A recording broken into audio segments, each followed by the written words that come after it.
Ya, kan terakhir kan keluar dari Getos itu 2018 toh. 2018 itu sebenarnya keluar karena apa sih, panjang lah, ada hubungannya juga dengan masalah percintaan, sedikit sedikit hubungannya dengan masalah percintaan, ditambah dengan tekanan dari keluarga yang kayak nuntut juga harus punya gaji besar. Itu memang lagi susah-susahnya ekonomi keluarga juga. Nah, kenapa kami kayak harus bisa punya banyak uang, kayak setiap kelompok kan dari tempat kerja itu pak, nggak kerja mau begini kan, kerja begitu banyak terus kerusakan barang, kau yang tangani, kau yang perbaiki semua, belum lagi sering kau kemana-mana kalau pulang kerja tidak langsung pulang. Kan saya kemana-mana itu, paling kalau bukan healing sedikit, cari pekerjaan lain kalau rakit tuh. Akhirnya karena tekanan itu mulai menjelek penjualannya. Kira sekarang turun. Setelah menurun penjualan, konsultasi maka sama bos itu, konsultasi sama bos. Pak Win, terus bilang Pak Win itu apa namanya? Bilang Pak Wim itu mau kan akan pindah dari Geto dari Jalan Toserba ke yang mana itu yang di jalan yang di jalan apa sana apa namanya, mau kan akan pindah di situ, langsung saya tidak mau dari situ juga. Kapan berapa? Yang 2018 itu tuh tidak mau kali, sudah bagus baru mau dikasih dua dari itu. Tapi yang sudah ke Pak Wim, tidak apa-apa, kau pindah saja, tetapi gajimu tidak turun, tetap sama, cuma tetap kan tidak mau, karena sudah nyaman maka gitu tuh. Belum lagi masalah jam istirahat dan jam pulang segala macam. Mulai pada situ karena jengkel tuh kayak bisa dibilang termakan emosi sesaat, jadi minta maka resign tuh. Kalau resign itu juga bukan resign baik-baik, tiba-tiba kayak tidak masuk kerja. Hampir 3 hari kan tidak masuk kerja itu. Setelah itu kerja makan lupa dulu kerjaan lupa dulu kerja lain.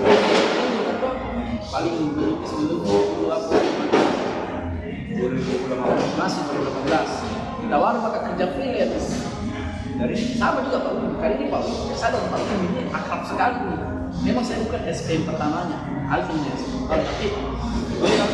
tapi saya yang paling dipercaya. Kalau dulu, maksudnya mulai dari masalah gaji, bahkan masalah pribadi gitu, kalau itu saya dah aja, saya dah cerita itu. Iya, kan kami habis di sini. Terus punya, nah kasih kerjaan freelance tuh, lumayan lah gaji, paling tidak sehari bisa dapatkan 200-an. Cuma waktu itu ada cek sedikit dengan mantan itu, akhirnya kayak masih sampai bukan lagi. Akhirnya kayak turun di sini, kayak turun di semangat kerja aku, kayak tidak ada aku di daerah untuk kerja. Baru ditambah juga lah pas itu mulai kurang omsetnya, Pak Wim itu jadi terpengaruh juga sedikit. Akhirnya bilang sama Pak Wim tidak mau makan kerja. Pak Wim tidak bukan lepas. Kalau sudah berkali-kali minta, saya juga tidak datang. Setelah dari itu, saya pindah ke DAP, itu Tabel Primantar yang kasur, koin, Florida. 3 bulan dari situ karena masalah internal perusahaan persaingan. Ada beberapa orang yang mungkin ada apa di sana kerja. Sales officer tuh yang memang dan bukan toko kecil PL, toko besar yang MP salah satunya, Grand Mall, iya, saya kasih masuk juga barang situ, belum masuk tuh. Terus apalagi yang dia ini,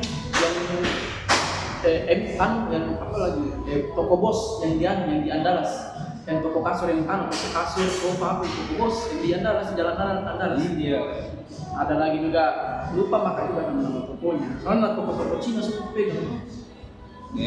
Yang pokoknya omset minim target itu 500 juta per bulan. Tapi tidak pernah cuma bilang sampai 500 saja. Selalu di atas 500, 800, 1 miliar. Persaingan dicari masalah aku kan jelek itu kayak ada sebenarnya cuma mungkin bos juga ngajak tuh kayaknya tidak bisa dilanjut, saya punya kontrak ini di stop kontrakku. Jadi setelah itu coba kami di Indomaret jadi bagian office kan, staff staff merchandise gitu, bukan staff merchandise, yang logistik yang keluar masuk masuk di 6 bulan jaga kontrak, sudah itu out kan. Pos dulu nih.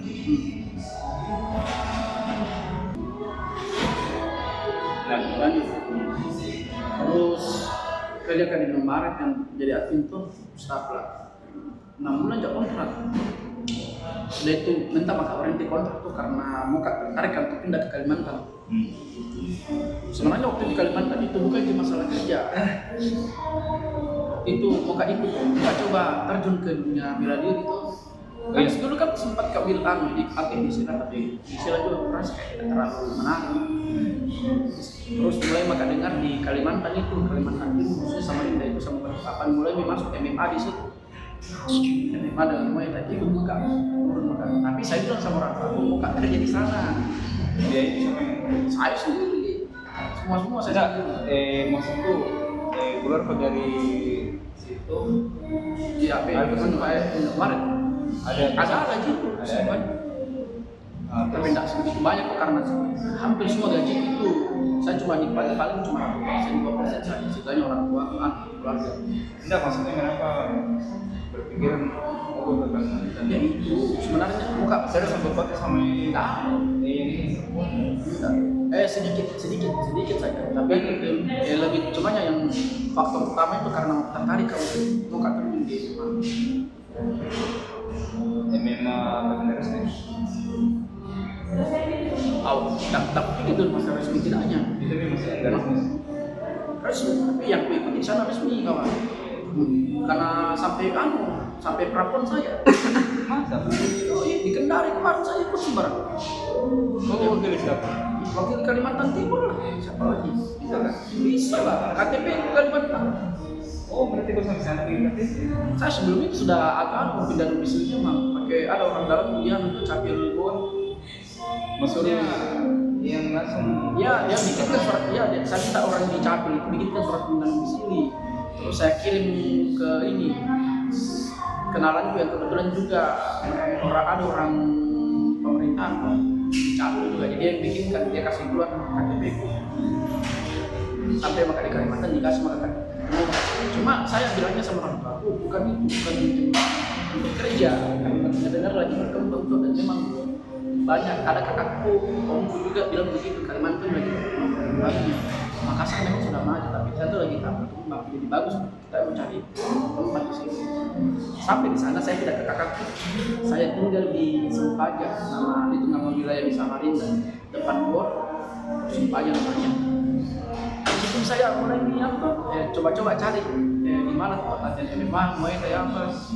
Ada sekitar 1-3 hari di sana, lihat ke orang latihan, bunyi-bunyi dendam pula. oh yang ada tuh. Tarikan kayak real. Dengar maka suaranya pula yang bagus juga. Coba-coba bertanya, Mas, boleh gabung ke Mas untuk latihan ini? Boleh saja, ini bayar berapa? Udah bayar gratis ini juga, kebetulan kita lagi butuh aktor yang butuhkan persiapan kejuaraan. Ikut 1 minggu saya 2 minggu 10 hari lah saya ikut, langsung kayak ikut prof, lolos kan dapat kedua di pertandingan pertama, terus juara 3 dapat ke uang, dapat ke piala, dapat sertifikat, terus mulai makan di rekrut aktif sikatan sebagai atlet tuh ikut makan berbagai kejuaraan, berbagai event. Itu dalam waktu cepat sampai COVID. Pas mau persiapan prapon ini, persiapan prapon kan COVID. 2018 dimulai. Iya. Persiapan cuma 2019 ke Kalimantan. Jadi dalam kurun waktu 6 bulan itu bikin terus lomba istirahat latihan terus balik. Apalagi kan kita latihan kita tetap dibayar kok, ada terus bulanan di situ. Makan semua ditanggung. Pas persiapan prapon, toh terpilih ini sebagai perwakilan Kalimantan Timur prapon. Cuma COVID jadi ditunda dulu. Cuma pada saat COVID itu kita tetap melakukan latihan sembunyi-sembunyi gitu, sekalipun lockdown tetap latihan, setelah latihan sambil mengajar. Maka juga karena daripada kita ada bekerja, nggak bilang itu berarti itu mending ikut mengajar saja di sekolah tapi pedalaman. Masuklah saya di utama tadi mengajar SD. Nah, mulai dari sana mengajar SD. Pas mulai mau masukkan, mulai mau membaik tuh lockdownnya tidak boleh lockdown, mau dekat di normal itu. Nah, dan terus dapat maka juga vaksin karena saya tenaga pendidik sih jadi. Kembali masalah aktif sebagai atlet tuh latihan pas di terkendali Kak 2021 bertanding dan kalah, cedera Kak di situ hampir patah tuh retak sampai belum istirahat Kak sambil lanjut Kak mengajar dan sebagainya. Di situ berhenti maka total sebagai memang tuh fokus maka di aja sambil cari pekerjaan lain seperti bawa alat berat, loading sawit, buka usaha nasi goreng, buka usaha kopi, buka kursus komputer, buka les mapel, satu pesan sendiri, uang dari atletku, uang dari mengajarku, uang dari kerja sawit kumpul. Artinya berapa lama kamu? Kalau usaha itu bisnis maksudnya usaha apa yang warung nasi goreng 6 bulan. 6 bulan. Lebih 6 bulan Pak, sekitar 8 bulanan. Saya mulai dari Maret 6 tahun 2016 tahun 2022. Ya, sampainya Desember tahun 2022.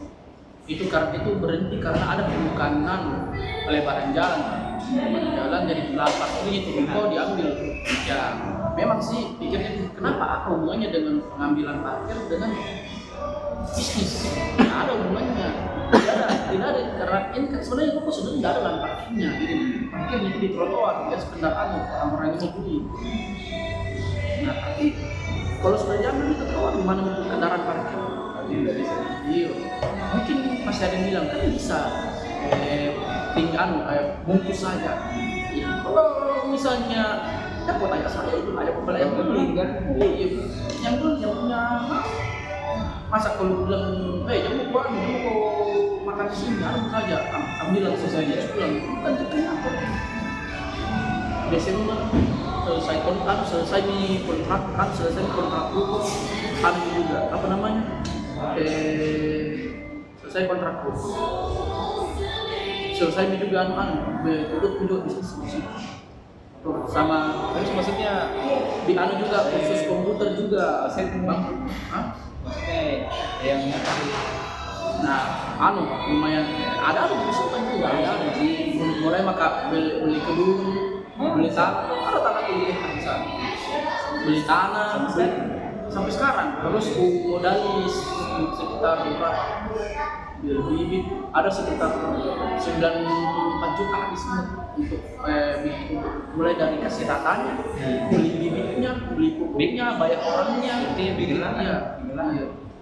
Sampai karena tidak bisa maka lama tinggal di Kalimantan, saya ambil kerjasama dan kelompok tani di sana, kelompok tani bersatu namanya, kelompok tani Kongbeng Bersatu. Mereka yang kelola dengan sistem bagi hasil. Rumah ini kan masih baru nih satunya, masih biji-biji pasir. Jadi paling sebulan itu yang bisa saya terima bersih di saya itu paling 650 paling sedikit, paling 650 setiap bulan mungkin itu. Saya 650 paling sedikit. Itu dikali 2 sekarang. Tiap 2 kali sebulan, awal sama akhir. Iya, karena 2 kali panen itu 1,3 lah setiap bulan paling sedikit. Ya paling banyak ya kalau misalnya bagus panen itu bisa sampai 2 juta dalam sebulan. Dan itu tidak ada yang dikeluarkan. Kalau petani bisa main tahu sih, karena kan sudah ada di kebunnya sudah jadi begitu. Oh intinya berarti kau ini kayak pemilik kebun. Ya, tapi cuma dari 5 hektar itu cuma 1 hektar yang dikelola. Ya begitu saja masih dalam bentuk kan mau jual. kalau aku itu menurut misalnya kita jual sekarang rugi saya. Maksudnya memang punya saya dulu juga apa gitu kan. Sertifikat belum. Maksudnya bagaimana kalau bisa belajar? Bisa saja lah. Yang penting ada surat kepemilikan tanah, SKPT, Iya, maksud dari itu. terus desa sebagai saksi, sudah beres. Jangan juga di tempat itu di daerah Muarawang Itu jaga di sini. di sini. Iya, memang betul. Kalau apa sertifikat itu penting memang kawan, tetapi di Kalimantan sana itu biar selama kok ada SKPT dan ada saksi yang memang membenarkan bahwa ini kok punya tanah, sudah. Gitu sih. Simpel ya. Ya di Makassar juga kok biar dengan ada sertifikat aman tahu. Enggak kan paling tidak kalau di sini Beda. kan beda-beda. Jadi kalau misalnya sertifikat ganda, siapa yang duluan? Paling duluan terbit SKPT-nya mesti yang diambil. Iya. Sertifikat itu tidak pernah tidak menjadi jaminan 100% bahwa kok bisa aman tanah. Enggak. Kalau kau dengar ada yang bicara begitu, omong kosong, bicara sama mafia tanah itu tanahnya orang, padahal sertifikatnya seperti itu lah. Sekalipun misalnya kita punya 2 tanah tuh, ini 1 tanah begini, tapi kita sertifikat pada saya bukan sertifikat pada, tapi kan sertifikat ganda. Sekalipun kau bikin 2 sertifikat, tapi kalau saya penerbitan SKPT di luar saya, terus pada saat pengurusan dengan pihak sebelumnya juga, saya lebih duluan dan lebih dekat dan istilahnya pada saat banding di pengadilan saya menang. Ada yang aku di itu tanah. Jadi jangan kalau kenal dengan orang yang bilang harus ada sertifikat. Memang sertifikat itu salah satu penunjang supaya punya tanah itu kuat. Tapi bukan berarti karena ada sertifikat menjamin lah. langsung lantas kok kayak perrealnya saya. Saya kadang kalau kuliah orang begitu orang bodoh begitu, kuliah kawin orang bagus yang bikin mafia tanah senang sekali. Tapi tidak apa-apa. Kan kita orang kampung dari hutan. Kalian nggak bisa.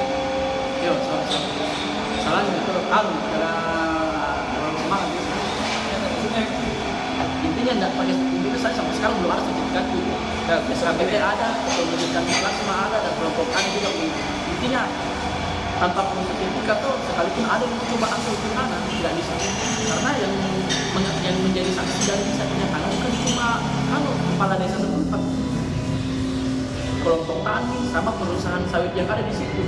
Nah, kecuali kalau uang lebih banyak dari 3 orang ini, mungkin bisa kalau bicara ambil tanah. Nah, tapi kan maksudnya tuh begini. setelah apa itu? Kan di Kalimantan tau, kalau bikin usaha dan lainnya sama tutup di gara-gara pelebaran tuh. Terus setelah itu kenapa bisa kau langsung di Morowali? Ini berhubungan dengan karirku sebagai guru karena memang betul. Tunggu loh. Ini kan guru. Iya. Maksudnya begini. Kalau itu saya kan yang ngajar guru itu kan biasanya minimal S1 betul. Nah, Saya jalur apa? oh begitu. Jalur prestasi maksudnya. Cuma di Dapodik itu bukan sebagai guru honorer, sebagai operator Dapodik. Bedanya apa? Oh beda. Operator Dapodik itu masuk sebagai tenaga kependidikan non pendidik. Guru itu masuk sebagai tenaga kependidikan dan tenaga pendidik. Ada namanya pendidik, ada namanya tenaga non pendidik. Saya tenaga non pendidik. Sama Tiganya itu. dan kita mana nggak ada orang kerja gratis. Dalam arti kalau dibandingkan orang Sama. Kalau selama itu kalau bukan PNS berarti honor sudah di sekolah. itu bikin tuh penasaran dulu. Yang setelah saya itu aja Dengar dulu, ya saya begini. Saya memang di SMA, Ya. cuma karena ditambah di sana itu lagi kurang guru.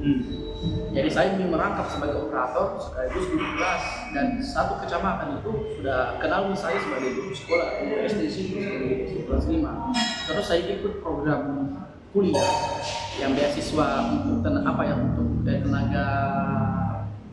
calon tenaga pendidik ini yang terkendala dengan ijazah S1.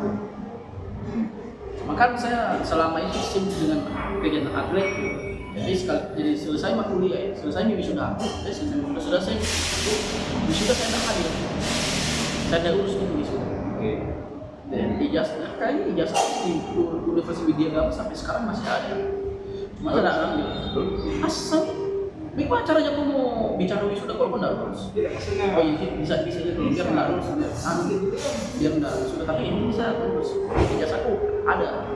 Cuma saya Mau juga Jokowi kan? itu udah minimal kita politik itu. Serius? Ada gara-gara biasa saja ribut guys. Ayo 78. Itu Saya- maksudnya yang penasaran kan proses perpindahan itu dari Kalimantan ke Bali. Nah, yang ini jadi saya pertanyaan siapa yang bantu? tidak ada sama sekali yang bantu. Nah, karena ini harus berhubungan dengan masalah kartu sebagai guru ya, karena sampai 5 tahun, dia sampai 4 tahun lebih, mau 5 tahun Mali? soal lama dan 2019 saya di Kalimantan sebenarnya. Tidak maksudnya yang diumum ini ya. Iya, Yang saya perhatikan dulu di kau tidak dengar kata desain cerita di awal. Saya itu sementara akhirnya begini, sementara ke fokus di atlet itu, ya. bahkan kan juga sebagai guru, apalagi ini COVID ini. Nah, dengan salah satu lagi, terus karena karirku saya itu tidak jelas gitu, sudah selesai juga kuliah juga kan, tapi janji bahwa saya mau dinaikkan P3 itu tidak ada. Padahal waktu gelombang pertama P3 itu lolos. Yes. Cuma memang terkendala ijazah, ada saja ketahuan bahwa saya bukan S1.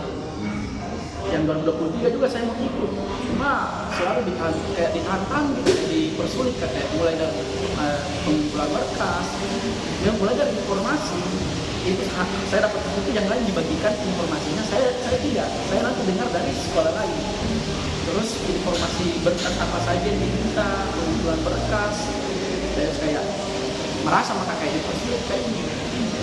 Nah, terus di dekat momen itu meninggal bapak. Jadi saya pulang ke Makassar.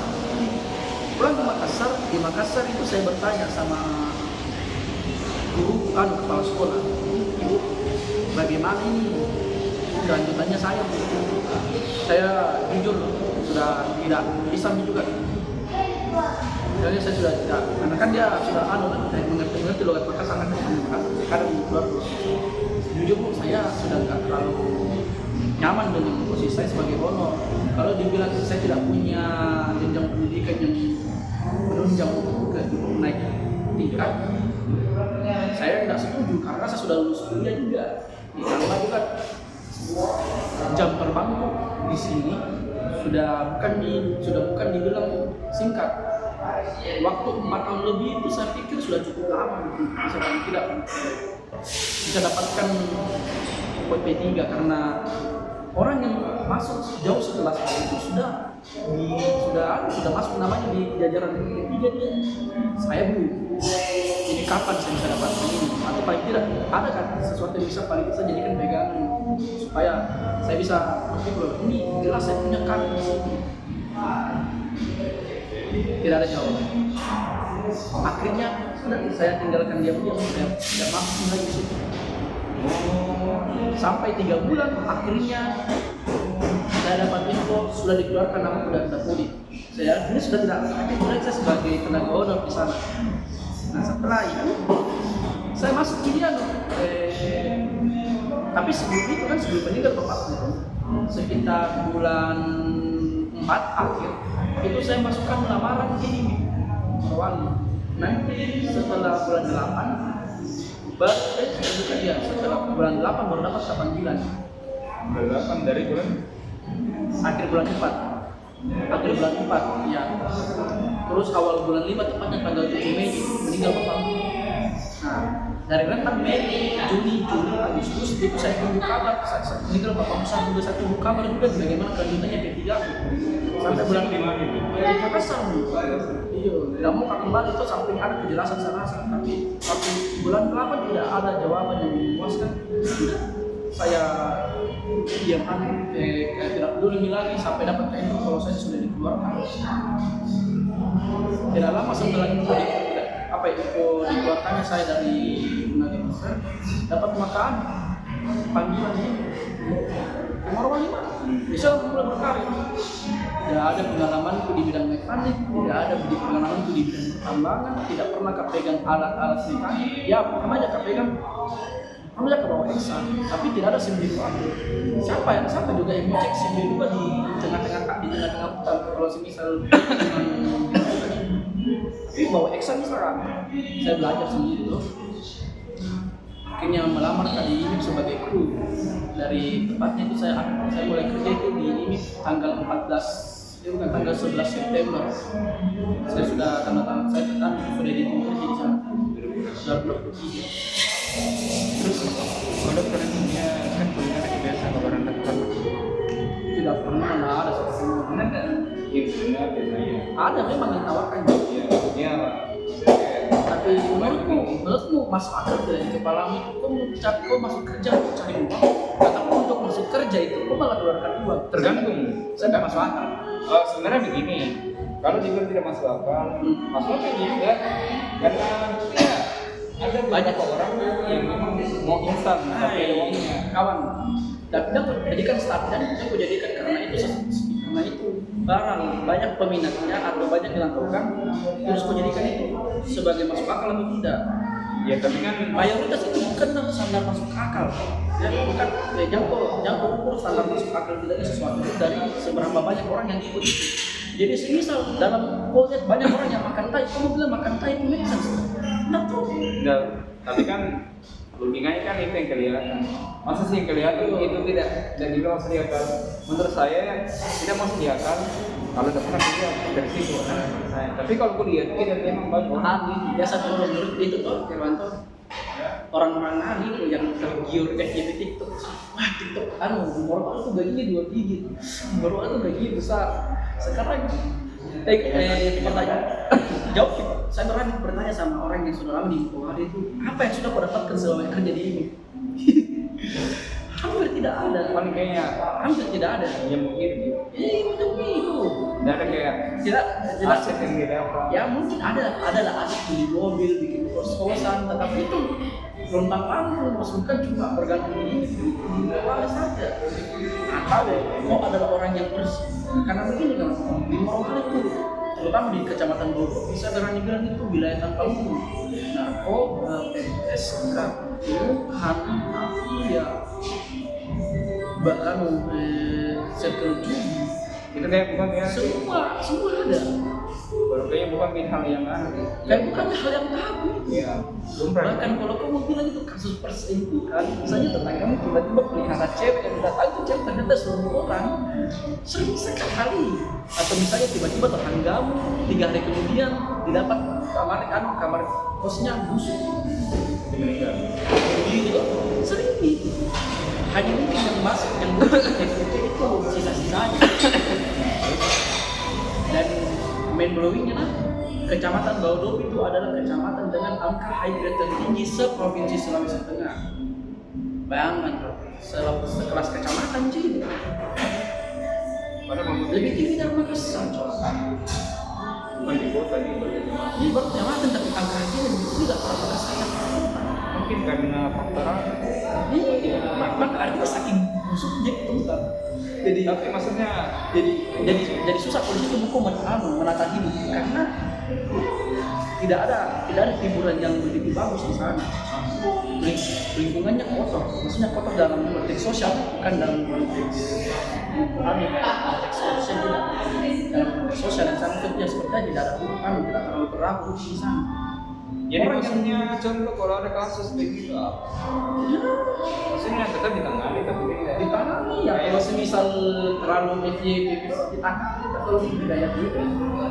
berarti ini kalau saya bahasanya kegiatan di daerah dia di Texas itu Ya, yang mana yang kuat yang mana nah, jadi berbeda sampai bisa bukan apa saja jadi maksudnya syaratnya ini ya orang yang tergiur sama Morowali dan Morowali itu tidak kalau dibandingkan dengan Makassar memang lebih besar gajinya, tapi kalau orang yang berapa rendah, ya? dia paling rendah 6 juta. Paling rendah itu untuk kalau kerja di IMIP paling rendah ya, paling rendah. Jadi Kan pertanyaan di Morowali kan bukan cuma IMIP, ada kontraktor dan subkon di sana. tapi yang terbesar ini Iya. Cuma kalau untuk supang itu ya rentang gaji bisa berapa? Mungkin sekitar 5 juta sampai 8 juta sebulan. Kalau ini ya paling sedikit kan. Nah, tapi ini pertanyaannya Tapi bayangkan kok gaji seperti itu tidak harus kau terima. Kau potong kos, uang makan, uang kebutuhan hidup, uang giling lah. saya kira di sana dibilang kayak ada yang tinggal mes. Jarang nih, tidak bisa. Karyawan hidup itu lebih dari 100.000. Lebih setengah Terus ke perjalanan tuh begini. Saya kan pernah lihat apa statusmu, saya jarak kos dengan mana udah agak jauh. Ini kalau dijemput dosa atau di dalam kendaraan saya itu cuma ada di dalam saya. Di luar itu ya jalan kaki, numpang. Dulu ada motor tetapi hilang, dicuri itu.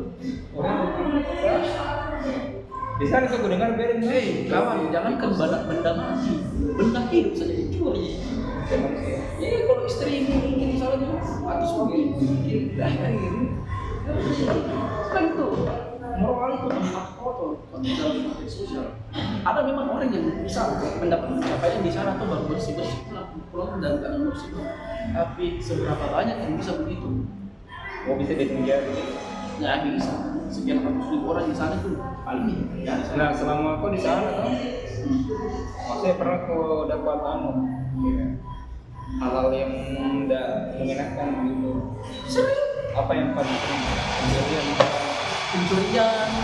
atau misalnya begini ya? Saya pernah diborogi juga hampir. Masa? Sama kerukunan orang Toraja di sana, orang Kongo. Terus ini lagi ya, kan itu pernah ada soh David yang khususnya dia ini yang bertiga sama. Oh iya. Nah itu masuk itu yang namanya kayak Wih. dan itu diproses. Hah? Kalau dapat diproses, kalau tidak didapat ya tidak diproses. Tapi itu diproses karena Nah, udah kan infonya sampai sekarang ini. Mari kita berpositif thinking saja, mungkin saja sudah diproses. Cuma saya yang tidak dengar. Tapi untuk orang-orang yang cuma balik itu, kalau mau jadi kumpul jam terbang, mau kumpul pengalaman, mau cari skill, itu bukan bagus sekali. Karena ini itu tuh dia terima orang yang tidak punya skill apa-apa. Yang penting anggota badan melengkap dan mau bekerja. tapi di sana Ada yang berat, ada yang tidak. Tapi saya kan, kalau kau tanya saya, bro, saya ini tipikal orang yang justru suka kerja berat. Maksudnya kerja-kerja yang memang menantang dari segi visi, pikiran, suka sekali. Kau bayangkan, kau punya masalah apapun saja, itu tidak tahu kamu buang ke mana. Nah itu tempat kerja menjadi sebuah masalah. Tiba-tiba kau misalnya lagi bertengkar dengan keluarga, lagi bertengkar dengan pasangan, emosi sekali, tapi sampai kamu pukul. Sampai kalau tempat kerja ada bau, kamu kasih kencang, kamu boskan saja, apa yang sudah emosi. Itu sukanya, maksudnya kayak kelompok di situ. Makanya tidak terlalu begitu meskipun kayak tidak terlalu banyak teman di situ, tapi tetap dia bisa hidup.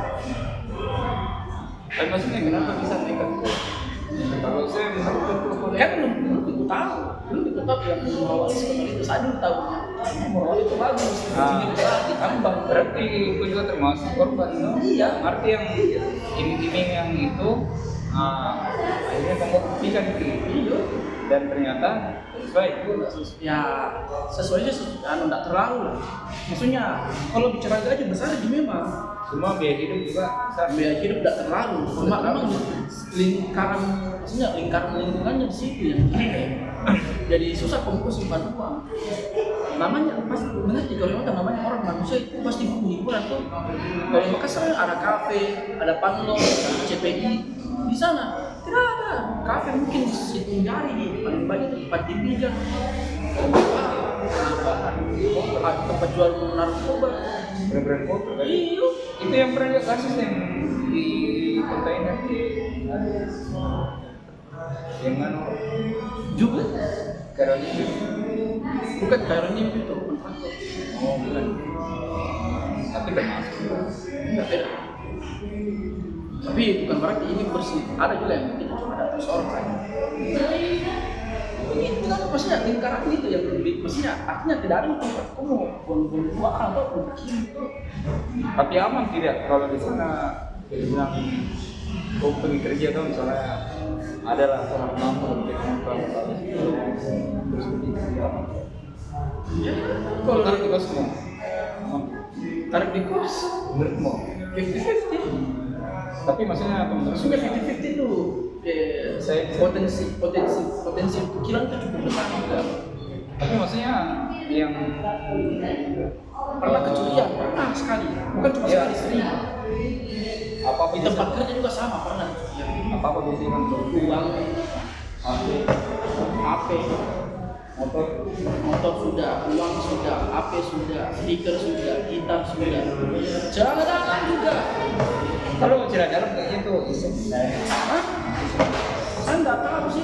Iseng itu. Iya. Kalau yang HP ya mungkin. Wah, maksudnya kan enak kok intinya. Jangan apa yang mau cari dari cadar, maksudnya kau pakai ke cadar langsung besar kau barang nanti. Nah, akhirnya karena jenuh pakai sana, kalau juga penghasilan begitu. Jadi apa? Nama. Waktu itu jadi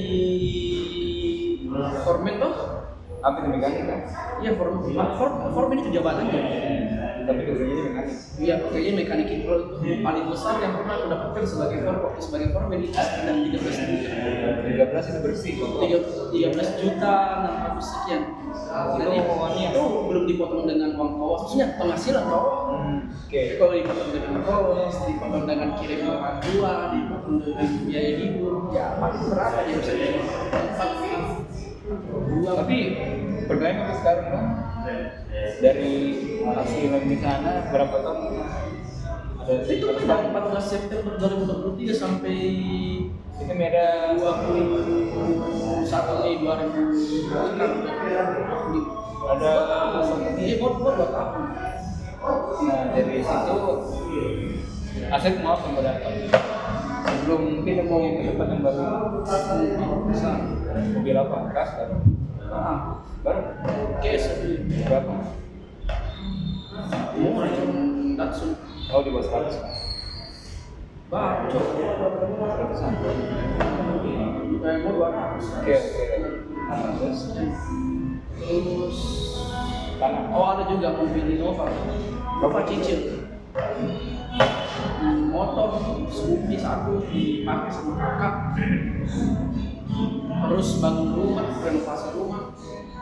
Mulai renovasi rumah itu bikin WC baru, kamarnya perluas, dikasih tinggi, cuma enggak mau saya kasih ke lantai 2 lantai karena kalau dikasih 2 lantai lagi pasti agak susah lagi nih berbagi tempat tinggal itu maksudnya karena pembangunannya tuh mesti harus pindah tempat tidur, pindah dapur dan segala macam. Nah itu yang kayak bilang macam itu jamu tuh ada tuh kayak ribet.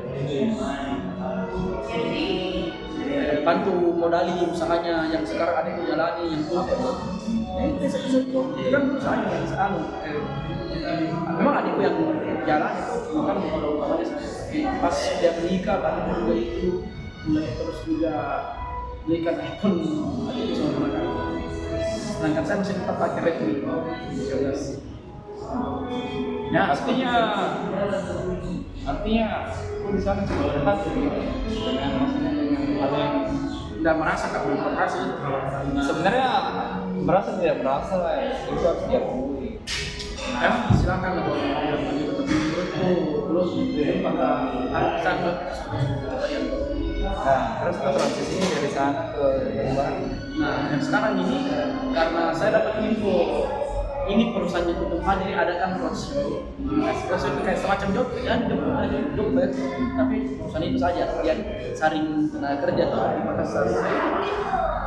daftar di sini Iya dan ini kan agak ironinya itu karena waktu itu bimbang kan apakah kamu roadshow di perusahaan baru ini atau menetap di perusahaan jadi ini kenapa saya buka menetap karena di itu dijanjikan lagi buka kembali jadi foreman. Karena kan pernah kan bilang tuh jadi emosi kan, tapi setelah ini ditanya lagi, katanya kan ada foreman untuk naik jadi supervisor, dia otomatis kosong ini posisi foreman yang dulunya di tempat dia bilang, Cak, ini kosong foreman yang pertama posisi ini. Kalau memang mampu ikut kompetisinya pasti lolos kok, karena tidak pakai lagi sekarang rekomendasi, pakai tesmu.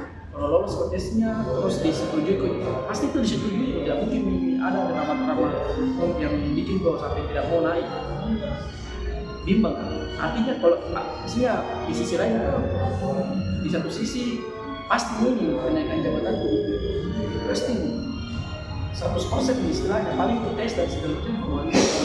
Tapi di sisi lain kayak merasakan kalau tidak mencoba itu bukan fair misalkan cuma di fair ini bisa dibilang peluang untuk lolos itu kecil karena surat pengalaman kerja aku belum keluar, sudah pasti tidak langsung keluar, sertifikat welder pun tidak ada. Meskipun kau kan malas, tapi tidak ada sertifikat dan untuk masuk di sini harus ada sertifikat. Dan artinya tidak pasti bila kau lolos. Ditambah lagi yang melamar ini justru orang yang bersertifikat. Bilang ayo pasti besar kemungkinan kita lolos kan, bahkan pernah kak bilang kayaknya pasti bakal lolos. Cuma aku pikir gitu kalau tidak coba ini misalkan jadi kayak harus kan coba akhirnya tepat di tanggal 5 Mei dan tanggal 5 ini bersamaan juga dengan jadwal tes untuk naik sebagai perwira. Artinya kalau kita aku ambil ini hilang di jabatanku kembali ke jadi kru dan gilanya saya malah malah tinggalkan tes perwira dan langsung lari ke Makassar untuk Jogja tanggal 6. Saya langsung beli tiket pesawat 1,7, saya bayar travel 500, jadi saya sudah nombok 2,2. Dan sebelum itu saya sudah nombok duluan karena kena tipu travel 350. Bukan nombok di travel, nombok di pesawat di Kendari karena di Kendari itu saya sudah pesan duluan tuh. Jadi gimana sekarang? Jadi izin kak.